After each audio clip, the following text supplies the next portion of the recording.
मित्रांनो, बीड बदलतोय आणि तो बदल दिसतोय का तुम्हाला? हा तोच रस्ता आहे जो काही वर्षापूर्वी फक्त 2 लेनचा होता. आज आपण पाहणार आहोत बाशनाक्यापासून थेट लोकनेत्या किशोरबाई क्षीरसागर उर्फ काकू उड्डाण पुलापर्यंतचा प्रवास. नमस्कार, मी रोहन आणि तुम्ही पाहत आहात माझं बीड ही नवीन सिरीज.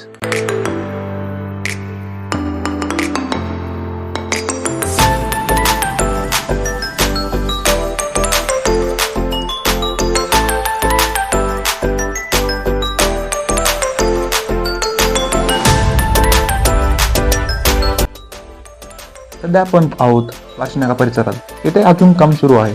काही भाग पूर्ण व्हायचं बाकी आहे, पण एक गोष्ट स्पष्ट आहे, दिशा विकासाकडेच आहे.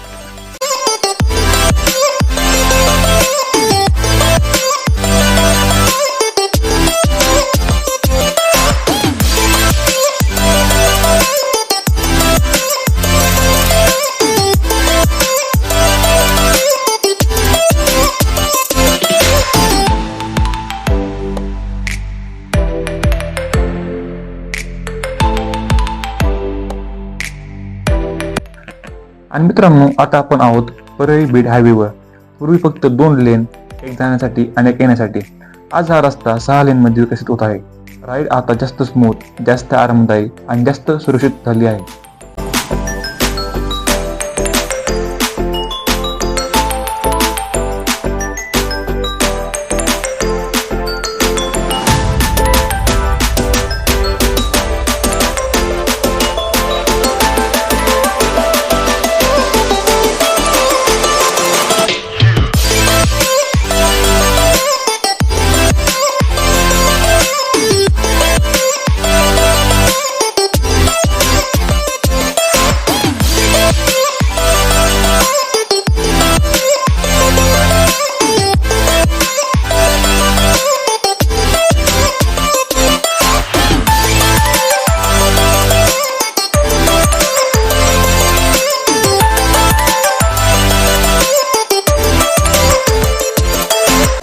मध्ये येतो तेलगाव नाका, बीडमधील एक महत्त्वाचा पॉइंट.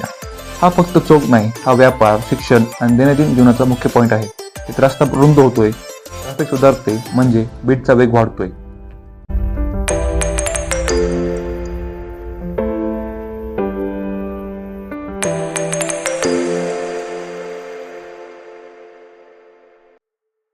संपूर्ण मार्गावर स्ट्रीट लाईट्स मध्ये मजबूत डिवायडर्स, अर्थातच सुरक्षेला मोठं प्राधान्य दिलं जाते.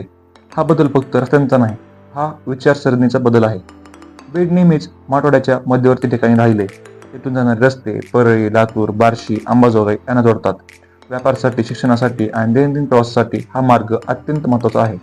रस्ते सुधारले की व्यापार वाढतो, वेळ वाचतो आणि शहराचा आत्मविश्वासही वाढतो. बाशनाकाच्या परिसरात एका बाजूचं काम अजून सुरू आहे, पण प्रगती दिसते. पूर्ण झाल्यावर हा संपूर्ण पट्टा बीडच्या विकासाचं प्रतीक ठरेल. हा फक्त रस्ता नाही, हा आहे बीडच्या भविष्यातला वेग.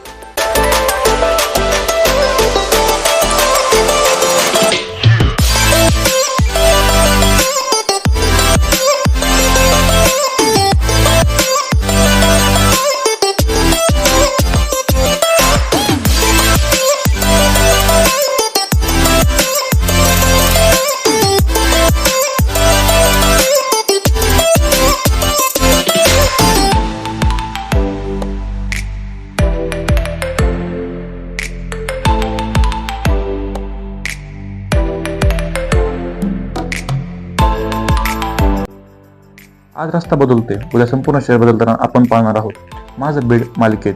असेच आणखी विकासाचे टप्पे आपण पुढच्या भागात पाहूयात. तुम्हाला काय वाटतं, या बदलाचा सर्वात मोठा फायदा कोणाला होईल? कमेंटमध्ये नक्की सांगा. आणि बीडचा विकास पाहायचा असेल तर माझं बीड सोबत राहा. अर्थातच आपल्या चॅनलला सबस्क्राईब करा. भेटूयात लवकरच नवीन व्हिडिओमध्ये. तोवर जय हिंद, जय महाराष्ट्र.